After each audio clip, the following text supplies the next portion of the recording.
Olá, pessoal. Espero que todos vocês estejam bem. Vamos dar prosseguimento ao nosso conteúdo e hoje nós vamos falar de doenças e parasitas em animais silvestres. É uma aula bastante extensa, prestem bastante atenção e não fiquem com dúvidas, tá? Abordaremos assim, como de praxe, né, os tópicos mamíferos, aves e répteis. Então vamos abordar as doenças e os parasitas por classe, começando com os mamíferos, tá?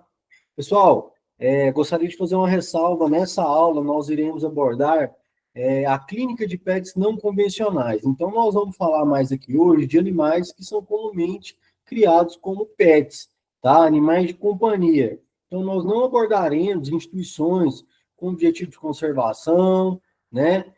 Como criatórios conservacionistas, zoológicos, ou até mesmo mantenedouro, né? Criatório para fins de pesquisa. Hoje nós não abordaremos isso daí, nem criatórios comerciais, porque essas instituições elas têm que focar no manejo preventivo. Como eu falei para vocês na aula anteriormente, é todo um plano de manejo, né, envolvendo manejo nutricional, manejo ambiental, biossegurança, quarentena, para fazer o manejo preventivo, para não deixar que esses animais fiquem doentes, tá? Então o objetivo é esse. Por conta disso, né, como é uma aula bastante clínica, né, a gente vai falar de doença, então eu vou abordar geralmente os animais que ficam doentes, que são os pets não convencionais, tá?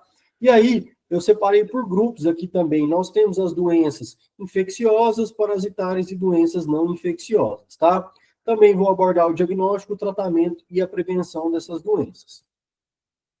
Então, gente, no grupo dos mamíferos, né, os mais comumente criados como pet são os roedores lagomorfos. Aqui nós temos os ratos, twister ou ratazana, nós temos os camundongos, os hamsters, porquinhos da Índia, chinchila e o coelho, né, que representa aí os lagomorfos.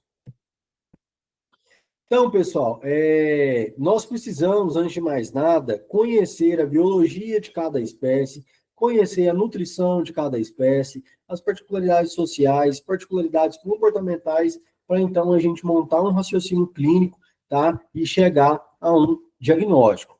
E aí, a gente falando então de distúrbios nutricionais nesses mamíferos mantidos como pets não convencionais, nós temos hipovitaminoses e deficiências minerais como um todo, mas nós temos algumas que são mais frequentes aí na rotina clínica. Essa tabela eu tirei do Tratado de Animais Selvagens, né? Qualquer um pode ter acesso se tiver o livro. Então, nós temos aqui a deficiência de vitamina A, que eu já atendi alguns animais com essa deficiência, né? E essa deficiência, qual a característica dela? É de dietas ricas em girassol e amendoim levam à deficiência de vitamina A, apresentando relação entre vitamina E e conversão de caroteno em vitamina A. Então, como já diz aqui, né, a vitamina E, ela está relacionada nessa conversão aí do caroteno. Então, geralmente, quando existe uma vitamina A, a gente precisa suplementar com vitamina E também, tá? A carência, ela vai levar a infertilidade, morte fetal, abortos, natimortos, defeitos neurológicos, cegueira, né, e olhos lacrimejantes. A vitamina A, pessoal, ela está muito ligada aí à visão e também está ligada à manutenção de pelagens, tá? E à reprodução. Também temos a deficiência de vitamina B2, que é a riboflavina, provocando retardamento no crescimento, pelos ásperos, alopecia, caspa e catarata, né? Então, a vitamina B também está relacionada com esses aspectos aí visuais e no pelo. Vitamina C auxilia na absorção de ferro. E aí a carência, né, está ligada ao escorbuto, que é uma doença já conhecida, né? Esse escorbuto, ele, como sinal clínico, vai apresentar falta de cicatrização, hemorragia na gengiva, claudicação, letargia, deformidade óssea, aumento no volume próximo às articulações e crostas nas junções mucocutâneas, além de perda de dentes. Também temos a deficiência de vitamina D, né, que vai causar aqui vários sinais, geralmente em animais que vivem dentro de casa com dieta à base de semente, são propensos a essa deficiência. Temos a deficiência de vitamina E, que vai levar a doenças intestinais, doenças pancreáticas e hepáticas. Temos a deficiência de vitamina K, que vai levar a doenças intestinais, pancreáticas, hepáticas e problemas de coagulação, tá? Alterações aí no mecanismo de coagulação. Deficiência de cálcio, né, que vai produzir alterações músculo-esqueléticas, doenças osteometabólicas e doenças dentárias, assim como o excesso, né? A gente sabe que a carência faz mal e a hipervitaminose, o excesso de vitamina também faz mal. Nesse caso, o excesso de cálcio, ele vai reduzir o uso das proteínas, gorduras, manganês, zinco, ferro e iodo. E aí ele vai causar, então, uma deficiência, né, vitamínica meio generalizada. E aqui nós temos o zinco, né? O zinco, ele atua muito na cicatrização e na formação dos tecidos e componentes de enzimas. Então, né, se tiver uma deficiência disso daí, a gente vai ter problema nesses aspectos, né? O repolho, trigo, feijão e excesso de cálcio inibem a absorção de zinco, tá? Então a gente tem que tomar cuidado aí no manejo nutricional. Partindo para as dermatopatias, as doenças de pele, né, nós temos como agente etiológico ácaros, bactérias e fungos. No grupo dos ácaros, nós temos os principais agentes etiológicos, como Notoedris, o gênero Notoedris, e o gênero Demodex. Nas bactérias, nós temos a Staphylococcus aureus e a Streptococcus zooepidemicus, tá? E nos fungos, nós temos o gênero Trichophyton e o gênero Microsporum. Aqui, ó, nessa imagem é um paciente meu, tá, que apresentava alopecia, coceira, né, hiperemia aqui da pele, hiperemia, né? Então, são sinais bastante generalistas. Geralmente, o que, que a gente tem que fazer? A gente tem que fazer o raspado cutâneo, mais a cultura e o antibiograma, né? Como tratamento, vai depender do micro-organismo. E aí, os ácaros, a gente pode entrar com ivermectina ou amitraz. Pega bastante a maioria dos ácaros aí, tá? E aí é claro que vai depender da espécie que foi encontrada ali na cultura, né? Ou no exame na lâmina. Para tratamento das bactérias, antibiótico sistêmico, e aí vai depender da bactéria, o antibiograma vai indicar isso, né? E nos fungos, o tratamento com itraconazol e griseofulvina pode funcionar bem, mas de novo vai depender aí da cultura e do antibiograma. Juntamente com o tratamento alopático, né, com o tratamento com remédios, nós teremos que fazer a correção de manejo, já que o ácaro, né, ele vai ficar ali no ambiente e ele vai se proliferar no ambiente, então a gente tem que lançar a mão de medidas aí de manejo ambiental, assim como bactéria e fungo, né, um pouco mais simples, mas também vai precisar de ter essa correção do manejo. Nos mamíferos, como patologias do distúrbio do trato gastrointestinal, nós temos o timpanismo, já peguei demais, tá? Principalmente o porquinho da Índia, muito comum aí, porquinho da Índia, que come muita fruta, come muita cenoura também, já peguei bastante. Causas, né? Estresse pode causar o timpanismo. O timpanismo, pessoal, é o acúmulo de gás, né, nas alças intestinais.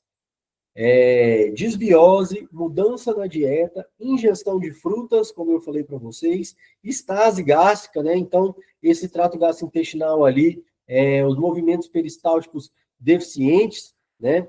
Fermentação bacteriana, constipação e obstrução, compactação intestinal. Às vezes, esse alimento que está ali, ele ressecou, compactou e obstruiu esse intestino, essa luz intestinal, e aí vai acumulando gás. Como sinal clínico, a gente vai ver distensão abdominal, mudança no comportamento do animal, às vezes ele pode estar batendo o pezinho com um sinal de dor, tá? Apatia, letargia, se recusa a movimentar, dispneia, desconforto abdominal, decúbito e roer os pelos do abdômen. Pessoal, quando o animal chega a roer o pelo do abdômen, é porque ele está com uma dor já severa, tá? Essa condição, ela está aí se arrastando por um tempinho. Como diagnóstico, né, do timpanismo, nós vamos unir o sinal clínico e fazer uma radiografia. Na radiografia, nós vamos ver lá as alças intestinais bem distendidas com o seu interior radiolucente. No tratamento, o que a gente pode fazer? Trocanterização em casos mais graves, eu já fiz, dá certo, tá? Você pode fazer trocanterização com um catéter, tá? Com um catéter endovenoso, né? Esses catéter para pegar acesso. Então, você pode fazer com ele, juntamente metoclopramida, simeticona, para estimular os movimentos peristálticos, caminhar, estimular esse animal a caminhar também para eliminação de gases. Fluidoterapia é importante, né, para dar uma hidratada nesse conteúdo que está ali e também eliminar esses gases, e correção do manejo, porque não adianta nada a gente fazer todo o tratamento e não corrigir aqui, ó, o manejo nutricional principalmente, tá?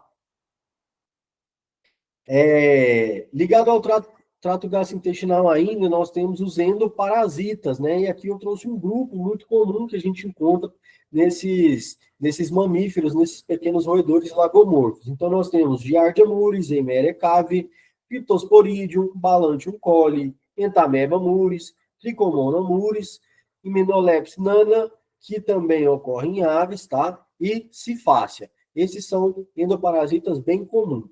Como que eu vou diagnosticar esses endoparasitas? Né, eu vou pegar sinal clínico, se tiver diarreia, se tiver parando de comer, né, se tiver até mesmo fezes, né, mucosas ali, alteração nas fezes, vou fazer um exame corpoparasitológico também. Então, a gente coleta essas fezes, faz o exame de flutuação e o de sedimentação, e aí detecta o parasita e seus ovos nas fezes. Um exame bem simples e barato, tá? Tratamento vai depender do parasita. Pode ser sulfamicimetropim, metronidazol, fibendazol, metronidazol, né, nitazoxazonamida, ivermectina e piperazina, tá? Eu utilizo bastante aqui a piperazina, a ivermectina também pega bem, e o febendazol, mas é claro, depende, né, do parasita. Patologias do sistema respiratório. Nós teremos um grupo, né, de bactérias aí, que são o Mycoplasma, Pseudomonas, Pasteurella pneumotrópica e Bordetella bronquicéptica, né, que também acomete animais domésticos. Como diagnóstico, nós teremos os sinais clínicos, juntamente com a radiografia desse sistema respiratório, né, e exames hematológicos. Como tratamento, o antibiótico pode ser tópico e sistêmico, né? O tópico, pessoal, como que é? Por meio de inalação, tá? Então, eu faço a nebulização ali com aerosol, coloco esse animal dentro de uma caixa que tem uns furinhos, tá? Para ele não sufocar, e aí eu promovo essa nebulização dentro da caixa. Inevitavelmente, ele vai respirar esse conteúdo que está sendo nebulizado ali, né? E aí vai estar entrando, vai estar promovendo esse contato direto com o agente etiológico lá no pulmão e esse conteúdo que está sendo inalado. E juntamente a isso eu posso entrar com tratamento sistêmico também. Vai depender do quê? Do quadro do meu paciente, né? Se ele está grave, se ele não está, enfim. Juntamente com isso, uma fluidoterapia e um suporte nutricional, tá? Como profilaxia, manejo, a gente vai ter que avaliar o que nesse ambiente está favorecendo, né, a proliferação desses agentes etiológicos aí para acometer o meu animalzinho, né, o meu paciente. No sistema geniturinário, pessoal, nós temos aí urolitise, né, que é a formação de cálculos. As causas são endógenas, então são causas desconhecidas, geralmente ligadas ao próprio indivíduo, e pode ter uma causa nutricional também, um erro de manejo nutricional. Como diagnóstico, uma ultrassonografia ou radiografia, né, já detecta bem, sinais clínicos e exames hematológicos. Como tratamento, nós vamos fazer cirurgia, caso necessário, depende do tamanho do cálculo e localização desse cálculo. Antibiótico terapia, suporte, né? Então, terapia aí de suporte, fluidoterapia, suplementação nutricional, né? E suplementação de vitamina C, tá? Alguns trabalhos relatam que a deficiência de vitamina C está intimamente ligada à formação de cálculos. Também temos piometra, né, que é a infecção do útero, né, gente? E aí a causa é bacteriana. São diversos diversas bactérias, né, diversas espécies bacterianas que estão envolvidas no desenvolvimento de uma piometra. O diagnóstico também por ultrassonografia ou radiografia já é possível, junto com os sinais clínicos e exames de sangue, tá? O tratamento, ele pode ser cirúrgico ou não, antibiótico mais suporte, tá? Geralmente faz tratamento cirúrgico para não ter recorrência, né? Porque a incidência de recidiva de piometra é muito grande, né? Piometra costuma se repetir.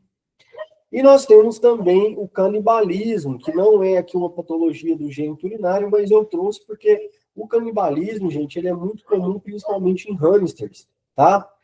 Hamsters, o hamster chinês, ele tem no hábito solitário, então a fêmea que é dominante, ela encontra um macho em época de acasalamento. Fora dessa época, ela não deve estar com mais ninguém, tá? Então, as causas, superpopulação, que leva a um estresse, né? E aí esse animal pode vir a cometer o canibalismo, ou então deficiência nutricional e aspectos sociais que estão ligados aqui à superpopulação e ao estresse, né? O diagnóstico é simples, é visual, então você tem que ver quantos bichos tem ali naquele recinto, e o tratamento também é manejo. Patologias do sistema músculo-esquelético, né? Como principal aqui, nós temos as fraturas, é muito comum fratura, principalmente em hamster também, tá? O hamster gosta muito de escalar aquela casinha dele, e aí às vezes ele pisa em vão, e aí a perninha fica entre os aros ali e ele acaba se fraturando. Fratura de tíbia é mais comum por isso, por esse aspecto que eu acabei de dizer, tá? O diagnóstico ele é feito através do exame clínico, uma radiografia, e o tratamento é imobilização ou então cirúrgico, vai depender, né, do tipo da fratura. Patologias odontológicas são muito comuns, tá, nesses pequenos roedores e lagomorfos, e tem uma síndrome que chama síndrome da doença dentária progressiva adquirida, né? Então, tem essa sigla aqui, SDDPA, tá? É muito comum, já atendi vários com essa síndrome. O que acontece, pessoal? Essa síndrome é caracterizada pelo crescimento contínuo da coroa. Isso que a gente está vendo nessa imagem aqui é a coroa do dente. O que a gente não vê, que está dentro da gengiva, né, é a raiz. Nos roedores e lagomorfos, tanto a raiz quanto a coroa do dente, elas crescem continuamente, tá? Então, tem que existir o desgaste desse dente, dessa coroa dentária, para não ter, né, esse crescimento descontrolado, esse crescimento contínuo da coroa. Porque esse crescimento contínuo, ele causa dores, desconforto e pode causar sinais clínicos oculares. Por quê, pessoal? Ela vai crescendo, crescendo, e aí ela começa a espetar a gengiva, começa a espetar a língua, o animal para de comer. Em contrapartida, né, a raiz também está crescendo, e essa raiz dos dentes do maxilar vai crescendo, crescendo, até o momento que obstrui o quê? O ducto nasolacrimal, que é onde conecta aqui, né, a órbita ocular com, né, o canal aqui lacrimal. E isso obstruído vai, então, acumulando lágrima até que nós teremos o quê? Sinais clínicos oculares. Então, é muito comum o tutor me chamar: ô, doutor, o meu bichinho, ele tá com algum problema no olho, não sei se algum bicho picou, bateu, o que aconteceu, se brigou com o outro, porque o olho dele tá inchadinho, tá remelando. Quando você vai ver, é provavelmente problema dentário que obstruiu o ducto nasolacrimal, tá? Então, tem essa sacada aí. Isso daqui, essa síndrome é muito importante, tá? Como causa, né? Falta de abrasão, que eu já falei para vocês, esse dente não é desgastado, e isso está ligado ao manejo nutricional, tá? Dieta errônea, porque uma dieta certa, com bastante fibra, ela promove o desgaste dos dentes. Deficiência de cálcio também está ligada a essa síndrome, e deficiência de vitamina D, tá? Que está ligada, né, ao cálcio, inclusive. O diagnóstico, ele é através dos sinais clínicos, mais uma radiografia. Então, se você fizer uma radiografia lateral e uma rosto-caudal ali do crânio dele, já pega esses dentes crescendo, né, todo errado aí. O tratamento, ele é cirúrgico. Esse cirúrgico é o quê? Desgaste do dente, tá? E a gente tem que anestesiar o animal e a gente mesmo cortar e desgastar o dente. E, lógico, a correção de manejo. Não adianta nada eu fazer isso tudo e não corrigir a dieta do animal. Iniciando as aves, né, nós temos aquele mesmo esquema, né, das patologias infecciosas e não infecciosas. Como patologias infecciosas, nós começamos com as virais, e aí nós temos a doença do bico e das penas, né, que é muito comum, muito importante, principalmente para criatórios comerciais aí. Quando essa doença acomete o plantel, ela se dissemina muito rápido, é um vírus, não tem um medicamento que cura, né, é o próprio sistema imunológico do animal, mas ela debilita muito e tem uma mortalidade muito grande, tá? Então causa um prejuízo muito grande para esse criatório. Em inglês, ela é chamada de Psittacine Beak and Feather Disease, tá? Tem bastante material na literatura falando dessa doença. O agente etiológico é um circovírus. Com um sinal clínico, essa doença vai apresentar depressão, necrose, quebra e sangramento das penas, tá? Essa necrose também é na região das penas, ali no canhão, na base, tá? Do canhão. Alterações no bico e nas unhas, por isso, né, que é o nome da doença, porque é um sinal muito marcante dessa doença. Estase de indlúvio, então vai ter uma estase ali no trato gastrointestinal, o indlúvio é o papo, né? Então esse conteúdo vai acumular ali no papo e não vai descer para o ventrículo e seguir o seu caminho. E diarreia. A transmissão ela pode ser via aerógena ou fecal oral. O diagnóstico é através de PCR e histopatológico, tá? Tratamento, suporte, já que é uma infecção viral, então a gente tem que dar um suporte para o corpo desse animal combater essa infecção. E, infelizmente, nós temos poucos casos de sucesso. Eu, graças a Deus, nunca peguei, tá? Em todos esses anos aí de atuação, eu nunca peguei um animal que tivesse o diagnóstico. Eu já peguei um bem, assim, característico com sinais clínicos, mas o dono, ele não quis fazer o PCR, o tutor não fez o PCR, então eu não tive a confirmação de fato. Para mim era, mas era aquele diagnóstico presuntivo, né? Só por sinais clínicos.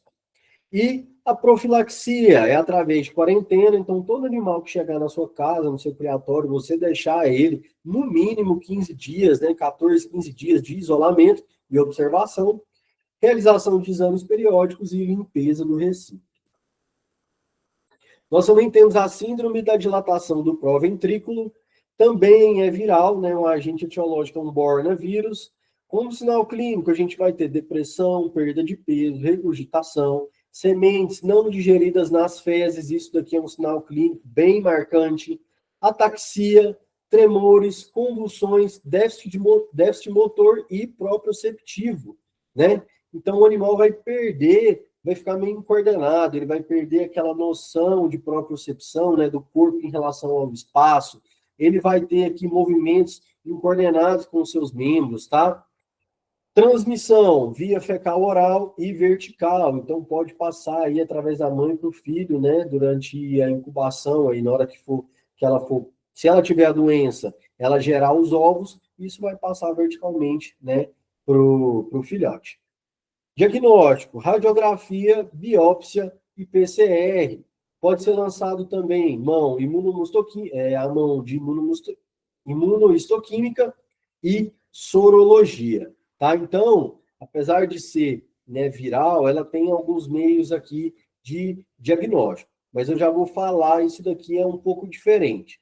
Isso daqui, pessoal, radiografia, biópsia e PCR, né, principalmente a radiografia biópsia, é para detectar a presença da doença ali. Eu vou mostrar uma imagem radiográfica, vocês vão entender melhor, que a gente vai ver o quê? A dilatação do proventrículo, tá? Já na imunohistoquímica PCR, né, e sorologia, a gente vai identificar ali, né, material genético, e no PCR, no caso, na imunohistoquímica, a gente vai detectar no tecido do animal, tá?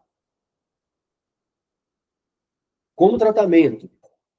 Tratamento suporte, né? Então a gente vai fazer uma fluidoterapia, vai fazer suplementação mineral, né? Vai fazer uma boa alimentação, um bom manejo nutricional, com alimentos que sejam calóricos, né? Para a gente poder dar suporte para o corpo desse animal. Também poucos casos de sucesso, tá?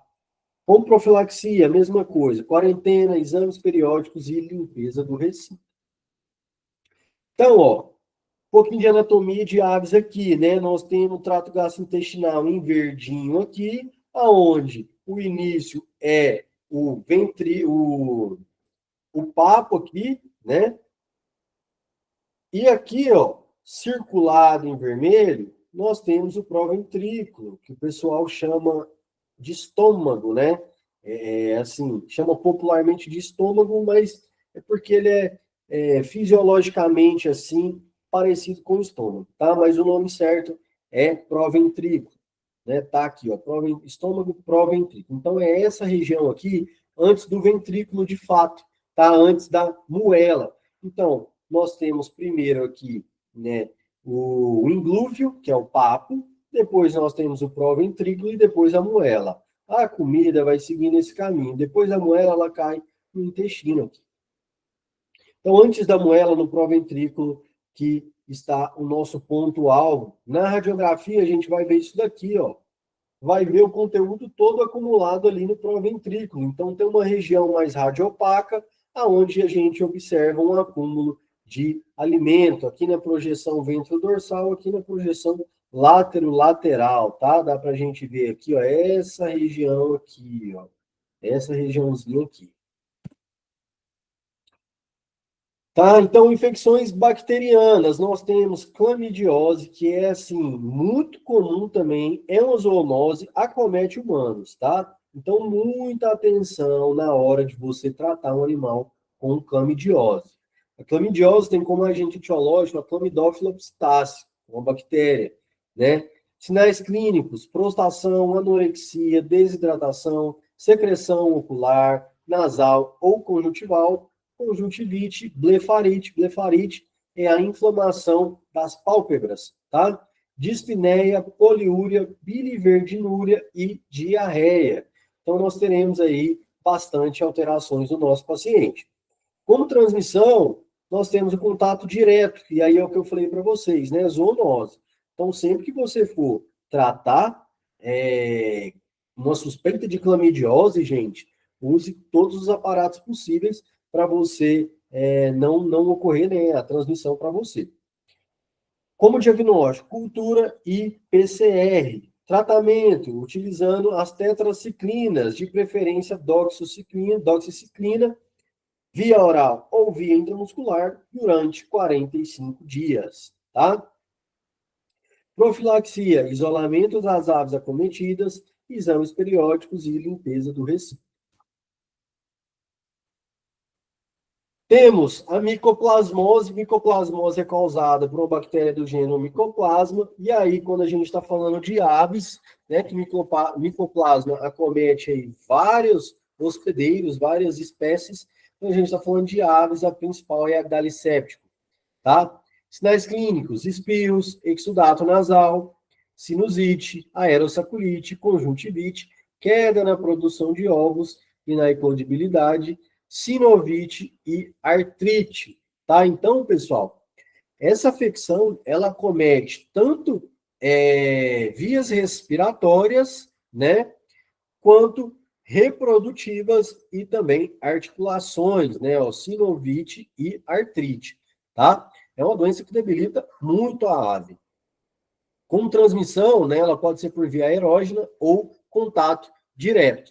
O diagnóstico é através da cultura e do PCR, e o tratamento é a administração dos antibióticos da classe de macrolídeos, né? Então, tilosina, eritromicina são exemplos, assim como da classe de aminoglicosídeos, né? Streptomicina é outro exemplo, tá? Eu já peguei animais com micoplasmose, tilosina respondeu muito bem nos casos que eu peguei, tá? Profilaxia, isolamento das aves acometidas, exames periódicos e limpeza do recinto. Agora, nas afecções fúngicas, né, nós temos aqui a candidíase, que é muito comum, principalmente em filhotes, tá? É causado pelo fungo do gênero Cândida. Esse fungo, ele está no sistema respiratório e digestório, tá? Normal das aves, só que como filhotes, né, são predisponentes aí a afecções, pelo sistema imunológico ainda está sendo formado, pode acontecer a infecção no filhote. Então, é mais comum por conta disso. Em sinais clínicos, nós temos apatia, anorexia, regurgitação, aumento do tempo de esvaziamento do glúvio. Então, esse papo ali, ele ficava cheio, vamos supor ali, 20 minutos, né? Quando você alimentava bem o animal. Você observou que agora ele está esvaziando, né? Em torno de 30, 35 a 40 minutos. Então, esse tempo do englúvio, do papo esvaziar, ele aumenta bastante. Impactação, então a gente pega no englúvio, né, a gente pega no papo e vê que tem um conteúdo ali compactado, né? Estase, no englúvio também, é isso que eu falei, então o englúvio ele vai estar ali paradinho e o espessamento do esôfago. Na radiografia a gente consegue ver isso. Transmissão, né? A transmissão, como eu já disse para vocês, esse fungo ele faz parte da microbiota do trato gastrointestinal ali, dos pais, né, das aves adultas. Quando ocorre um desequilíbrio, qualquer que seja, aí leva às alterações clínicas, né? Alimentação pelos pais ou utensílios contaminados. Às vezes você usa aquela sondinha para alimentar os seus pacientes ali. Mas um belo dia você mandou o estagiário ou você mesmo falou que ia lavar ali, acabou que não lavou, ou lavou mal lavada essa sonda.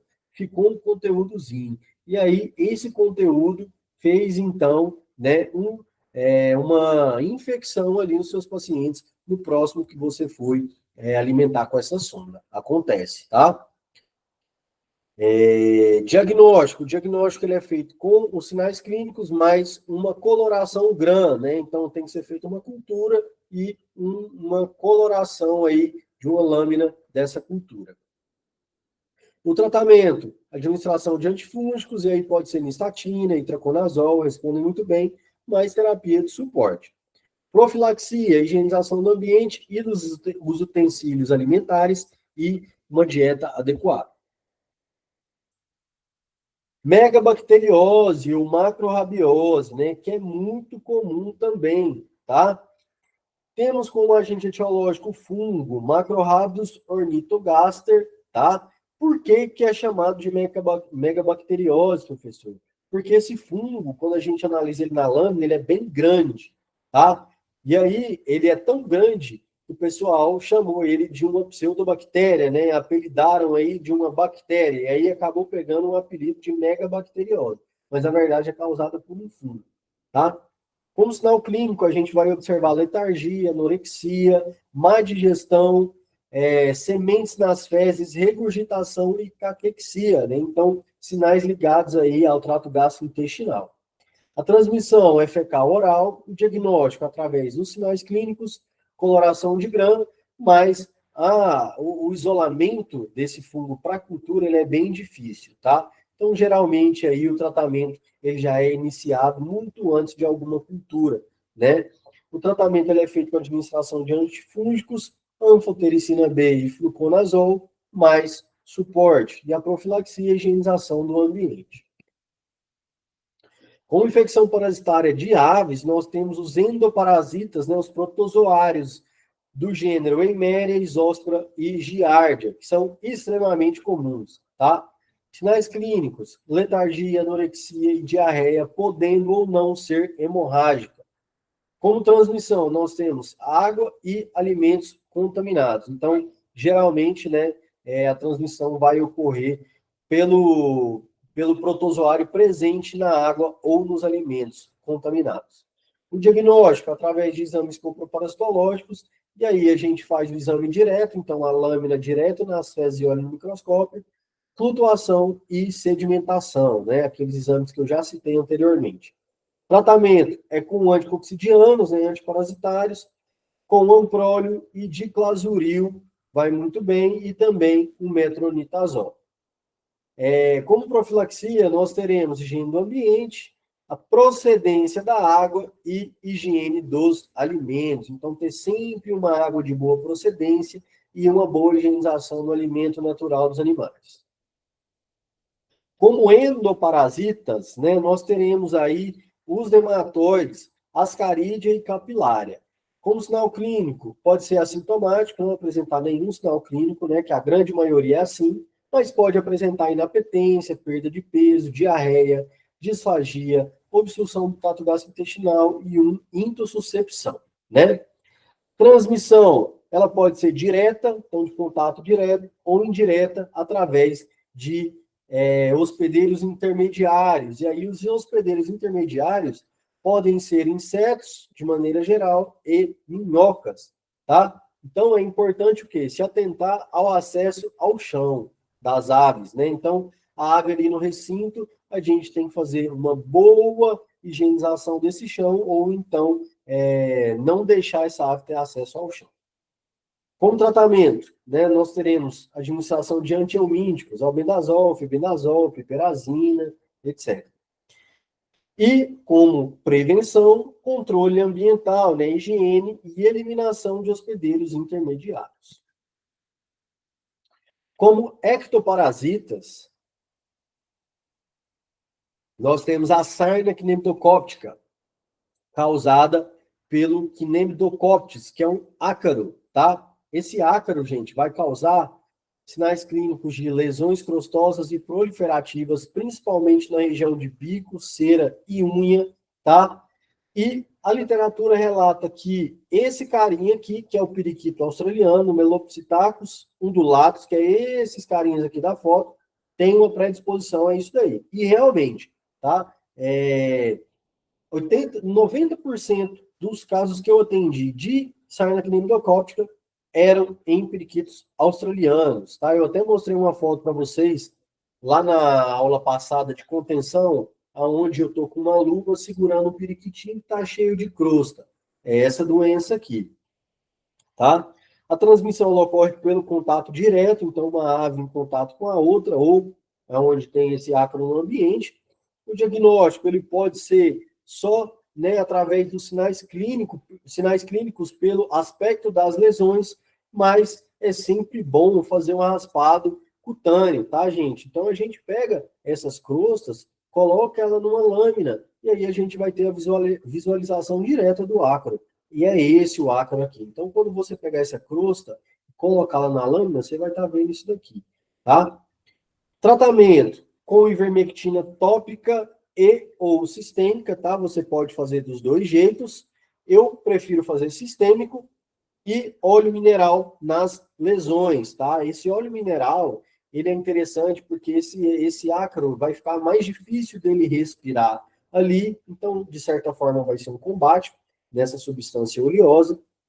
Mas, além disso, pessoal, vai trazer um conforto para o paciente, porque isso coça pra caramba, tá? O prurido, ele é muito, muito, muito forte. E aí, pessoal, o animal deixa de comer, ele deixa de fazer tudo para ficar se coçando. Questões de dias, o animal pode vir a óbito por conta disso daqui, tá? Então, tem que tomar muito cuidado. Só que o tratamento é tranquilo. Quando você inicia o tratamento, ele responde bem e logo passa, tá? O diagnóstico tem que ser precoce. E a profilaxia é isolamento dos infestados e controle ambiental, né? Higiene no ambiente. Agora, iniciando os répteis, iremos abordar nessa aula somente os quelônios e os escamados, tá? Já que quase ninguém cria crocodilo, né? E jacaré em casa. Acredito que ninguém tem um jacaré como pet. Então, com patologias bacterianas, nos quelônios, nós temos a salmonelose, o seu agente etiológico é a salmonela, sinal clínico, emagrecimento, lesões descamativas nos escudos dérmicos, no plastrão, né, então na parte de baixo, e pneumonia. Transmissão fecal-oral, já que a salmonela faz parte da fauna do trato gastrointestinal, tá? Esses animais, pessoal, é muito comum eles comerem fezes, tá? Fezes de outros animais e fezes até de próprios jabutis. Geralmente, jabutis são criados juntos, né? E aí é comum. Então, pode ser assim, ó, a transmissão fecal-oral é a mais comum, né? É a que ocorre aí. Diagnóstico através da cultura e do antibiograma e o tratamento, né? Já se inicia com antibiótico de amplo espectro e depois, né, que saiu o antibiograma, você inicia, então, o tratamento indicado no antibiograma, mais um tratamento de suporte, já que isso pode dar diarreia, emagrecimento, né? Profilaxia, isolamento dos animais infectados e limpeza do recinto. Clamidiose, como eu disse para vocês, são as zoonoses, vimos lá nas aves, agora está aqui, ó, presente nos répteis, né? Agente etiológico é o mesmo, gênero Chlamydia, sinais clínicos, secreção nasal, transmissão, contato direto, então é a mesma coisa, né? Contato direto de animal para animal. O diagnóstico vai ser feito através da cultura e antibiograma e confirmação com o PCR. Tratamento é a mesma coisa, a gente começa com antibiótico de amplo espectro inicialmente, depois faz o antibiótico indicado pelo antibiograma mais o suporte. Por que a gente inicia assim, professor? O metabolismo desses animais é reduzido, né? Todo mundo sabe que jabuti, principalmente, é um bicho bem lento, né? E tal. Então, se a gente esperar o antibiograma sair, às vezes a gente vai estar perdendo um tempo importante no tratamento desse animal, tá? Isolamento, profilaxia, né? Isolamento dos infectados, mais limpeza do recinto. Em infecções parasitárias, nós temos aí os trematóides, que são endoparasitos. Agente etiológico, nós temos os trematóides de si, né? Já que a ordem trematoda é muito grande, né? Sinais clínicos, enterites e diarreia. Como transmissão, o contato direto e indireto vai depender da espécie de trematóide, tá? Da espécie do parasita. Como diagnóstico, nós teremos exames coproparasitológicos direto, né? Então, exame na lâmina direto, exame de flutuação e de sedimentação. E como tratamento, nós teremos administração de antihelmínticos, e aí vai depender da espécie de trematóide. Nós temos também os nematódios, né? Como sinais clínicos, eles vão apresentar enterite, diarreia, transmissão da mesma forma, contato direto e indireto, depende da espécie, já que alguns nematódios têm hospedeiros intermediários, outros não. Diagnóstico, exame coproparasitológico, a mesma coisa, e o tratamento também antihelmíntico. Então, pessoal, se a gente observar bem nessa foto, ó, aqui embaixo a gente consegue ver um nematóide, né? Um vermezinho. Aqui a gente consegue ver outro, tá? Aqui a gente consegue ver outro. Então, isso aqui foi um fezes de jabuti, tá, gente? É só uma amostra de como você vai poder visualizar. Aqui também tem a pontinha de outro. Então, você pode visualizar diretamente nas fezes. E aí, o que você faz? Você coleta esse parasita, coleta um pouco de fezes, para você, porque se tem adulto nas fezes, vai ter ovo também, né? Eles já estão se reproduzindo. Então, você coleta um pouco de fezes na tentativa de visualizar os ovos e coleta o adulto para ver as características anatômicas dele. E assim você pode chegar no diagnóstico da espécie do nematóide. Temos também os ectoparasitas, né? E aí, como principal aqui dos quelônios, os carrapatos. O gênero mais comum é o amblioma, né? O amblioma ele acomete aí vários hospedeiros. Sinais clínicos: emagrecimento, lesão cutânea, né? Irritação na pele. A transmissão é através do contato direto. Então a gente sabe que os micuins, né? As larvinhas de primeiro estágio ficam no ambiente, o hospedeiro passa, elas grudam no ambiente, ali ela vai começar então a hematofagia, a sugar o sangue, né, para então crescer. E diagnóstico, ele é visual, então assim como nessa foto, a gente vê diretamente, né, o parasita aqui, e sinais clínicos, caso o animal comece a emagrecer, a ter lesões cutâneas.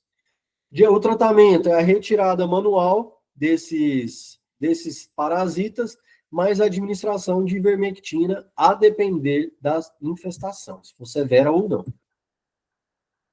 Como distúrbio nutricional, gente, a gente tem uma doença muito importante, né, uma doença osteometabólica, que é o hiperparatiroidismo secundário nutricional, tá? Isso daqui, gente, ele é causado por uma deficiência de cálcio e ou vitamina D. Essas deficiências, elas podem andar juntinhas ou separadas, tá? Geralmente elas andam juntas.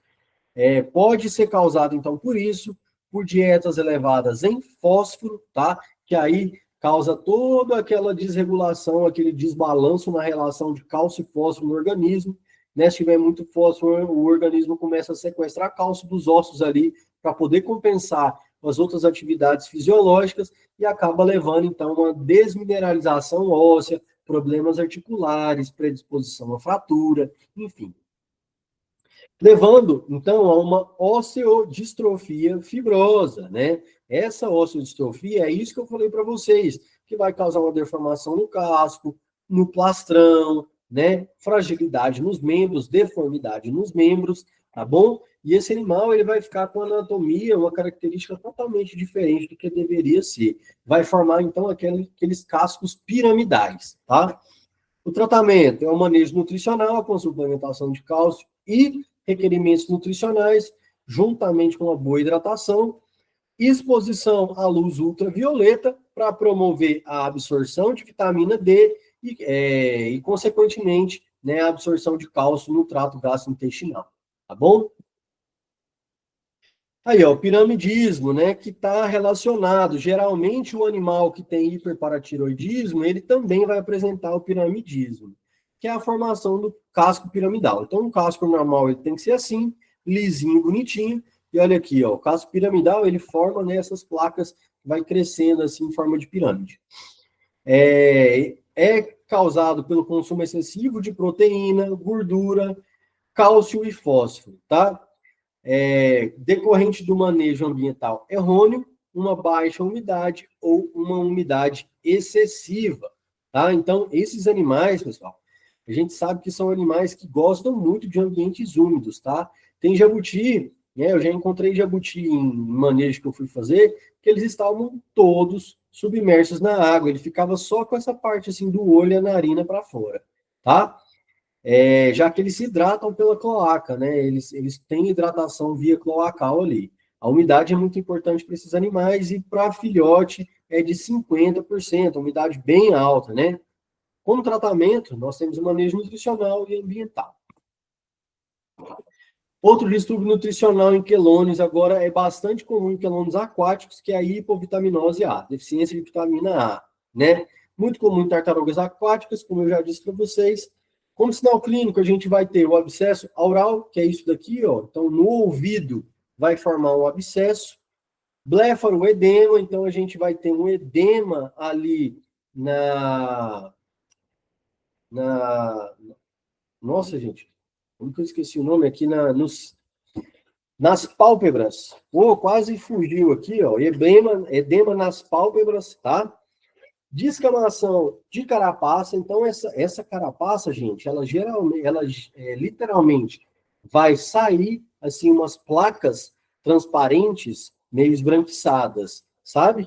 Então, ela vai começar a descamar, vai ter uma metaplasia escamosa, então vai crescer demais unha, esses cascos, eles vão começar a ficar pontudos, sabe? A borda pontuda, e vai ter uma hiperkeratose de epitélio respiratório e ocular. Então, o olho dele, ele vai ter exoftalmia, né? Ele vai ficar com esse olhão saltado, assim. Tratamento, suplementação intramuscular de vitamina A, mais a correção de manejo, tá? É tranquilo isso daqui, gente. Eu já peguei alguns casos. Se você souber fazer essa suplementação, né, na dose certinha pelo bulário lá, e principalmente corrigir o manejo, que é a chave disso daqui é corrigir o manejo, fica belezinha. Entrando agora nas serpentes, né? Serpentes mais comumente criadas como animais pets, né, animais de companhia, é a corn snake, que é essa daqui, a jiboia, que é essa daqui, jiboia arco-íris e piton, tá? Essas são bem comuns aqui no Brasil. Como problemas, né, nas serpentes nós temos os abscessos, estomatite, que é a inflamação da mucosa oral, e pneumonia, tá? Os abscessos geralmente são causados por bactérias gram-negativas. A gente vai ter a presença de lesões que favorecem a infecção bacteriana. Como sinal clínico, aumento de volume subcutâneo e consistência firme. Então, a gente vai ver aquela bola mesmo, né? Meio firme ali, meio dura no tecido subcutâneo.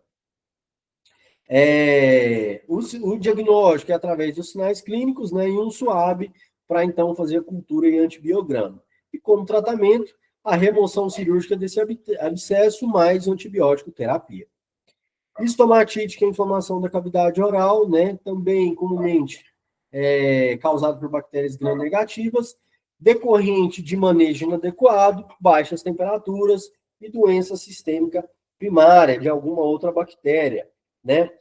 Nós vamos ver placas caseosas na cavidade oral, ulceração da mucosa, hemorragia, perda de dente, né, podendo acender e causar osteomielite, infecção ocular, evoluindo para septicemia e morte. É muito comum também, gente, o cheiro, tá? O cheiro na boca desses animais é muito forte, é muito ruim, mas isso daqui, ó, é bem evidente, tá? Placa caseosa na cavidade oral, beleza?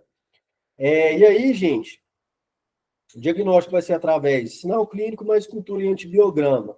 E o tratamento, correção de manejo, antibiótico terapia e tratamento de suporte, tá?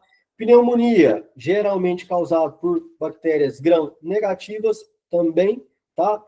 Decorrente de temperatura ambiental inadequada, infecções virais ou parasitárias primárias, evoluindo então para uma pneumonia com infecção bacteriana secundária, tá? Estomatite também evolui para pneumonia, estresse e má nutrição.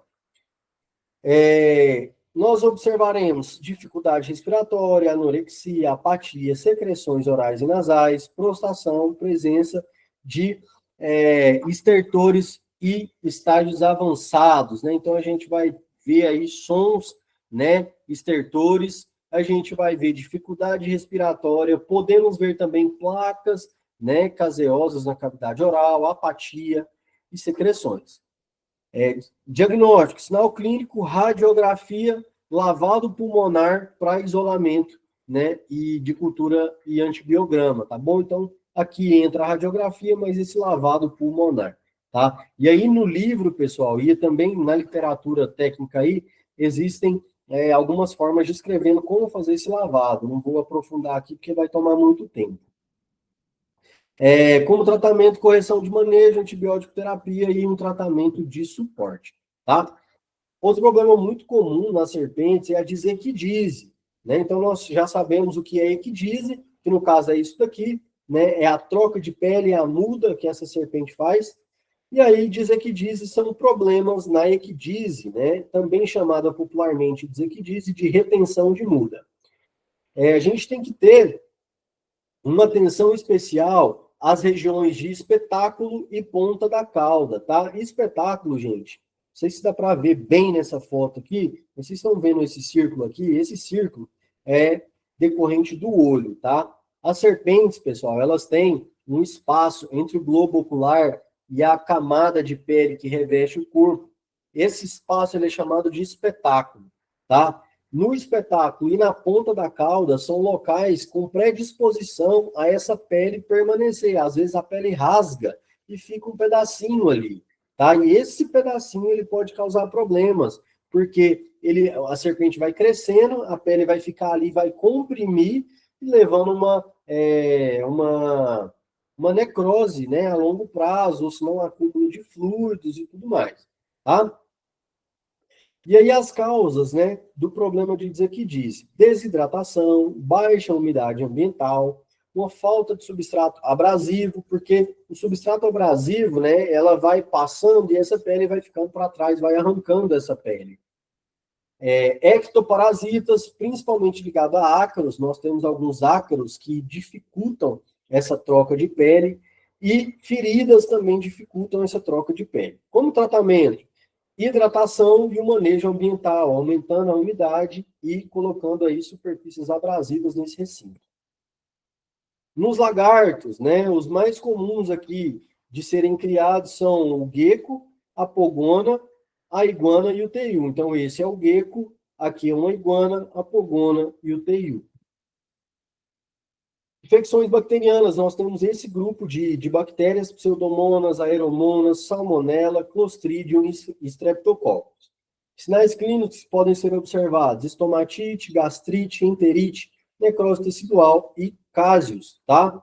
Diagnóstico, cultura antibiograma, e aí, ou se não, terapêutico, né? Se você não tiver o tempo para esperar essa cultura antibiograma, você já faz o diagnóstico terapêutico. O tratamento, e esse diagnóstico terapêutico, pessoal, uma ressalva, ele é baseado nos sinais clínicos, tá?